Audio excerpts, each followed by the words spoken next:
Hello friends, welcome my YouTube channel. आज हम इस वीडियो में बात करने वाले हैं प्रधान शिक्षक परीक्षा जो 22 दिसंबर को होने वाली थी उसको स्थगित कर दिया गया है। इसके बारे में बात करेंगे विस्तृत। मैं बता दूं कि बिहार में सबसे ज़्यादा यदि मीडिया में, सोशल मीडिया में, प्रिंट मीडिया में चर्चित कोई भी मुद्दा होता है वह तो शिक्षक बहाली। चरण बाय चरण, छठा चरण, सातवां चरण, प्रधान शिक्षक की बहाली।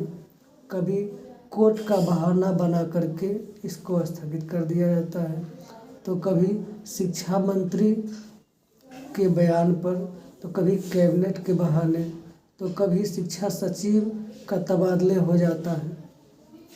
तो इस तरह से जो है हमेशा सुर्खियों में रहने वाला बिहार का एक ही सेक्टर है, वो है शिक्षा विभाग। शिक्षक के नियोजित से संबंधित हो, उनके रिजल्ट से संबंधित हो, परीक्षा से संबंधित हो, या फिर अंत में क्या होता है कि पेमेंट, जब शिक्षकों के अलॉटमेंट होता है पेमेंट का, तो उसको भी सबसे पहले मेन पृष्ठ पर जो है जगह दिया जाता है। अन्य सेक्टर में नहीं, जैसा बैंकिंग हो गया, डिफेंस हो गया, या कोई भी कर्मचारी विभाग का पेमेंट से संबंधित कोई बात नहीं पेपर में छपती। लेकिन शिक्षा एक ऐसा जो है सरकार का या फिर तंत्र का ऐसा एक जरिया है, एक मुद्दा है, जिसको हमेशा जो है हर महीने आप देखें या सालों भर हमेशा सुर्खियों में रहता है, पेमेंट से लेकर के और नियुक्ति तक। तो आइए इसी के विषय में कल हमने वीडियो बनाया था कि प्रधान शिक्षक के लिए परीक्षा जो है 22 दिसंबर को निर्धारित की गई है और 38 जिलों में इस तरह से 13 जो है सेंटर बनाया गया है। ऐसे ही आप देख लीजिएगा, प्ले लिस्ट में मेरा वीडियो है। हर जिलों में नहीं, लेकिन 13 जिलों में शायद ऐसे केंद्रों में बांटा गया है जहां परीक्षा होगी। लेकिन कल ही यानी कि 16/12/2022 को हाई कोर्ट का आदेश आता है कि प्रधान शिक्षक की जो परीक्षा 2022 को होने वाली है इस पर रोक लगाई जाए। तो क्या है पूरा मामला, इसके संबंध में बात करेंगे। दूसरा क्या है, छठे चरण के नियोजन के बाद शिक्षकों के ऐच्छिक तबादले। जो छठा चरण 2019-20 से लेकर के नियुक्ति पत्र 2022 से बांटना, यानी फरवरी से बांटना शुरू हुआ, वह भी जारी भी है, काउंसलिंग जारी भी है कहीं कहीं, और कहीं कहीं बाकी भी है। तो छठे चरण के नियोजन के बाद शिक्षकों के ऐच्छिक तबादले, यानी कि नियोजन की प्रक्रिया जब पूरी हो जाएगी तो उनके लिए ऐच्छिक यानी कि अपने आप से चॉइस तबादले अपने होम डिस्ट्रिक्ट या गृह जिला में, उसके बारे में भी आज के जो है प्रभात खबर या जो भी है मेरे पास अवेलेबल है प्रभात खबर, तो उसमें जगह दिया गया है। वो भी फर्स्ट या सेकेंड पेज पर ऐसा जगह उनको मिला है। ये जानते हैं बीपीएससी जो स्टेट लेवल का बिहार का सबसे प्रतिष्ठित संस्था है, उनके द्वारा प्रधान शिक्षकों के लिए परीक्षा की व्यवस्था की गई थी। 40,506 पद खाली है, रिक्त है, जिसके लिए 2022 को परीक्षा बीपीएससी कंडक्ट कर रही थी या होना था। 22 दिसंबर को होना था, उसके लिए स्टे ऑर्डर आ गया है। बीपीएससी द्वारा 22 दिसंबर को ली जाने वाली प्रधान शिक्षक नियुक्ति परीक्षा पटना हाईकोर्ट द्वारा 12 दिसंबर को दिए गए फैसले को देखते हुए स्थगित कर दी गई है। शिक्षा विभाग का मंतव्य प्राप्त के बाद बीपीएससी ने शुक्रवार को इसे स्थगित करने का फैसला लिया। मामले में फैसले की कॉपी बुधवार शाम में जारी की गई थी। हाईकोर्ट ने राज्य सरकार को निर्देश दिए हैं कि यह 2 माह के अंतर इस नियुक्ति के लिए बनाए गए ड्राफ्ट रूल को प्रकाशित कर उस पर आपत्ति और सलाह मांगे। 2 माह में जो नियुक्ति प्रक्रिया परीक्षा के बाद पूरी करनी है, की जानी है, उसको रूल बना करके ड्राफ्ट समिति द्वारा सलाह और आपत्ति भी मांगी जाए। आगे क्या लिखता है, साथ ही कोर्ट ने यह भी कहा कि इस नियमावली के संबंध में आए आपत्ति और सुझाव के आधार पर ही वह इस मामले में आगे की कार्रवाई शुरू करे। कोर्ट के निर्णय को देखते हुए शिक्षा विभाग के अपर मुख्य सचिव दीपक कुमार सिंह ने शुक्रवार को सामान्य प्रशासन विभाग के प्रधान सचिव को भी पत्र लिखकर नियुक्ति परीक्षा को तत्काल स्थगित करने का आग्रह किया था। चलिए, सामान्य प्रशासन विभाग को इस बात का आग्रह किया कि ये परीक्षा किसी भी हाल में स्थगित कर दी जाए। इसके लिए क्या करना पड़ेगा, क्या है, नियमावली और रोस्टर को दी थी चुनौती, यानी कि पूर्व में जिस नियमावली के आधार पर यह परीक्षा होनी थी उसमें इनको कुछ कमियां दिखाई पड़ी। इनको लगा कि संशोधन की आवश्यकता है। इसके लिए उन्होंने नियमावली और रोस्टर को चुनौती दी कि ऐसा नहीं, इसमें सुधार की आवश्यकता है। तो क्या है, आइए, छोटा सा इसमें है, अब्दुल बाकी अंसारी और अन्य बनाम राज्य सरकार और अन्य मामले में प्रधान शिक्षक नियुक्ति नियमावली और रोस्टर को चुनौती दी थी। हाई कोर्ट के निर्देशों के अनुरूप नियमावली में संशोधन और रोस्टर में परिवर्तन के बाद ही परीक्षा संपन्न होगा। जब तक नियमावली में संशोधन नहीं हो जाता तब तक परीक्षा नहीं ली जा सकती है। इसके बाद है, लिहाजा नई तिथि की घोषणा में देर लगने की आशंका है। इसमें कहीं ना कहीं फिर पब्लिसिटी होगी, प्रिंट मीडिया में, फिर सोशल मीडिया में, या जहाँ भी हो धरना प्रदर्शन की बात आएगी। ये सब तो चलने वाली प्रक्रिया है, लेकिन संशोधन से पहले आप परीक्षा नहीं ले सकते। विशेष में शिक्षा विभाग पदों के लिए अब परीक्षा, ये तो मैं बता ही चुका हूँ कि 40,506 पदों के लिए परीक्षा होनी थी, जिस पर रोक लगा दी गई है। इसमें एक और बात है कि शिक्षा विभाग अब लेगा लीगल एडवाइज। इससे पहले लीगल नाम की चीज़ नहीं थी इसमें, जो भी नियमावली बना था इसमें अनलीगल एडवाइज के आधार पर नियमावली का निर्धारण कर दिया गया था। परीक्षा का तिथि निर्धारण कर दिया गया था, अप्लाई लिया गया था। लेकिन ज्यों ही परीक्षा डेट निर्धारण हुआ। इससे पहले क्या हो गया कि हाई कोर्ट, इससे पहले हाई कोर्ट का नज़र नहीं था कि क्या चल रहा है भाई, क्या हो रहा है। बीपीएससी को कंडक्ट करने का निर्देश दिया गया है, समय पर इनका परीक्षा होगा और जैसे ही डेट निर्धारित होता है तो ऑर्डर कर देते हैं कि आप नियमावली में संशोधन के बाद ही परीक्षा ले सकते हैं, इससे पहले आप परीक्षा नहीं ले सकते। उसमें भी जो शिक्षा विभाग का लीगल एडवाइज है, यानी बिना शिक्षा विभाग के विचार से आपने जो है इस नियमावली को थोप दिए हैं या लागू कर दिए हैं, इसमें परिवर्तन की आवश्यकता है। आप एडवाइज लीजिए। इसके बाद देखिए इसमें क्या है।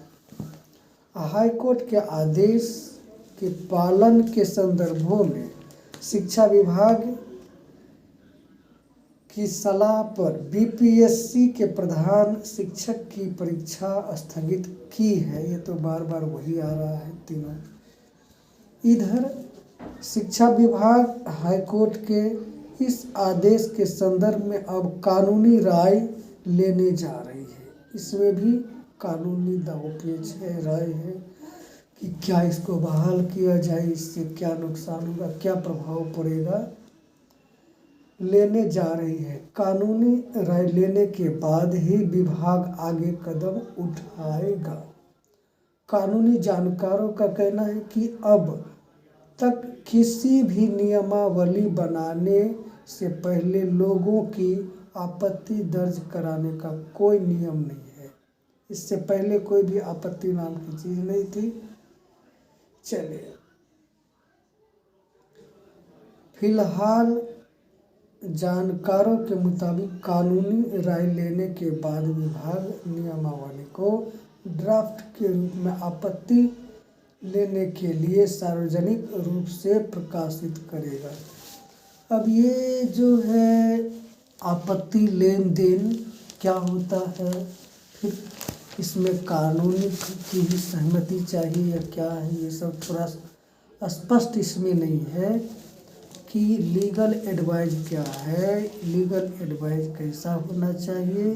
इसके बाद जो है सार्वजनिक आपत्ति किस प्रकार से ली जा सकती है, ये सब बहुत सारे इसमें पेच हैं, मामलाएं हैं।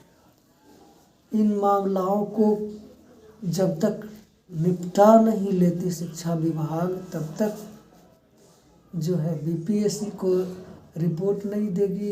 बीपीएससी को जब तक रिपोर्ट नहीं आ जाएगा, लीगल एडवाइज का जो है संशोधित रूप नियमावली में नहीं आ जाता, तब तक वो फिर से कोई डेट निर्धारण नहीं करेगा परीक्षा के लिए। तो ये सब सारी इसमें जो है पब्लिसिटी करने का जो भी है दांवपेच लग रहा है। साथ ही इसमें बगल में जगह दे दिया है कि छठे चरण के नियोजन के बाद शिक्षकों के ऐच्छिक तबादले। इसमें भी देख लेते हैं क्या है ऐच्छिक तबादले से संबंधित। इसमें स्पष्ट हो जाएगा कि छठा चरण कब तक ये प्रक्रिया समाप्त होगी। पटना शिक्षा मंत्री प्रोफेसर चंद्रशेखर ने विधान परिषद में घोषणा की कि छठे चरण के शिक्षक नियोजन के बाद शिक्षकों का अंतर जिला अंतर नियोजन इकाइयों में ऐच्छिक तबादला किया जाएगा। यानी कि अभी तक छठा चरण का नियोजन प्रक्रिया समाप्त नहीं हुआ है। एक ध्यानाकर्षण के जवाब में शिक्षा मंत्री ने कहा कि स्थानांतरण की प्रक्रिया को सही तरीके से पूरा करने के लिए वेब पोर्टल बनाया जाना है। तबादले के लिए उसके लिए जो है पोर्टल का निर्माण किया जाएगा। किसी आईसीटी कंपनी को जो है वो टेंडर दिया जाएगा कि आप निर्माण करें पोर्टल, इस पर फिर अप्लाई लिया जाएगा। तो सबसे पहले इसमें भी दाव लग रहा है, दावपेच, कि ये जो पोर्टल निर्माण में भी कुछ समय लिया जाएगा। सबसे पहले तो कंपनी का चॉइस किस कंपनी को दिया जाएगा, फिर कंपनी को जो ऑर्डर दिया जाएगा तो बनाने में जो है वो भी समय लेंगे। इसके बाद प्रक्रिया, तो ये कुछ ज़्यादा ही लंबा चौड़ा प्रक्रिया लग रहा है। संबंधित नियमावली में महिला शिक्षकों एवं पुस्तकालय अध्यक्षों के अंतर जिला एवं अंतर नियोजन इकाइयों में ऐच्छिक स्थानांतरण का प्रावधान किया गया है। हालांकि उन्होंने साफ किया है कि नियोजन इकाइयों के अंदर ऐच्छिक स्थानांतरण करने में नियोजन इकाई ही सक्षम प्राधिकार है। नियोजन इकाई को ही यह अधिकार है, वही सक्षम है इस तबादले प्रक्रिया को पूरी करने में, ये भी यहाँ कह रहा है। तो फिर पोर्टल की क्या बात है। नियोजन इकाई हो सकता है पोर्टल पर अपलोड करेंगे, जहाँ से जैसे अप्लाई होगा कि आपका जो है चॉइस किस जिला में, आपका गृह नगर कौन से जिला है, इस तरह से जो भी है। लेकिन इसमें थोड़ा सा टाइम लगेगा, लेकिन इस पर विचार भी चल रहा है, क्योंकि छठा चरण में जो भी नियुक्त हुए हैं या नियोजित हुए हैं वह अंतर जिला, अपने जिला में नहीं, 100 किलोमीटर 200 किलोमीटर ऐसे दूरी पर जो है किसी का किसी जिला में हो गया है। तो इससे में क्या है कि परेशानियां होती है, जो शिक्षक है उनको परेशानी होती है घर आने जाने में, जो भी है। लेकिन जब तबादला हो जाएगा तो अपने अपने घर चले जाएंगे। उसमें महिला और विकलांग को भी प्राथमिकता दी गई है, साथ ही अन्य शिक्षकों के लिए भी इसमें सुविधा होगी। लेकिन ये सब बाद की बात है। जो ताज़ा तरीन है, प्रधान शिक्षक परीक्षा जो स्थगित हो गई है, इसके बारे में जो है हमने ये वीडियो बनाया। साथ ही इसमें एक और बातें आ रही है कि जो टीईटी पास शिक्षक हैं वो चाहते हैं कि हमको भी इसमें अप्लाई करने का, आवेदन करने का जो है मौका दिया जाए। हम भी योग्य हैं, प्रधान शिक्षक बनने के लायक हैं। हमको यदि मौका दिया जाता है तो इस बात को लेकर ज्ञापन जो है पूरा टीईटी के अध्यक्ष या सचिव जो भी हैं, शिक्षा मंत्री से जाकर के मिले, और भी कई जो है जो विभागीय हैं उनसे जाकर के मिले कि हमको भी इस प्रधान शिक्षक परीक्षा बहाली में मौका दिया जाए। तो देखिए, ये भी यदि इनको मौका नहीं दिया जाता है तो ये कोर्ट चले जाएंगे, तो और थोड़ा सा मामला जटिल हो जाएगा। तो परीक्षा का आयोजित कर डेट निर्धारित करने से पहले फिर से जो है अप्लाई यदि ले लिया जाता है, इनकी बातें मान ली जाती है टीईटी वालों का, तो फिर से अप्लाई लिया जाएगा। ऐसा पूर्व में भी कई परीक्षाओं में हो चुका है। जैसे मैं बताऊं कि मुझे संस्मरण है कि 2019 में जो अप्लाई लिया गया था, तो जुलाई तक या इस तरह से सितंबर जुलाई, हाँ ऐसे ही 1-2 महीने का जो है शिक्षक नियोजन के लिए अप्लाई की प्रक्रिया शुरू होने से 1 महीने या 2 महीने तक लास्ट डेट था। फिर इसमें क्या किया गया कि विकलांग जो है या दिव्यांग उन अभ्यर्थियों के लिए अलग से मौका दिया गया। इतना ही तक बात नहीं रहा। इसके बाद फिर 2019 के दिसंबर में जो टीईटी पास या सीटीईटी पास अभ्यर्थी थे वो कोर्ट में चले गए कि हमको भी इसी अप्लाई में मौका दिया जाए, हम भी योग्य हैं, भले ही मेरा अभी परीक्षा नहीं हुआ है। तो इसके लिए भी जो है शिक्षा विभाग ने उनको भी मौका दिया गया और डेट बढ़ाया गया। तो इस प्रकार से जो है परीक्षाएं जब भी कोई आयोजित हो जाती है तो जो आगे पीछे छोटे और बड़े हैं उनको भी मौका दिया जाता है। तो हो सकता है तो प्रधान शिक्षक के लिए जो टीईटी पास या टीईटी उत्तीर्ण शिक्षक है उनको भी मौका देने का जो है शिक्षा विभाग प्रावधान करेगी, डेट बढ़ाया जाएगा या नहीं, ये तो भविष्य की बात है, लेकिन इस तरह के दांवपेच आते रहेंगे। दोस्तों, मैं विनोद कुमार आज जो है इस प्रधान शिक्षक परीक्षा स्थगित करने के बारे में कुछ जानकारी दी। ऐसे ही जानकारी मैं कभी कभार लाता रहूँगा। चैनल पर नए हैं तो चैनल को सब्सक्राइब कीजिएगा, लाइक कीजिएगा। हाँ, कोई जानकारी हो तो आप कमेंट्स बॉक्स में कमेंट कर देंगे तो मैं उत्तर देने का प्रयास करूँगा।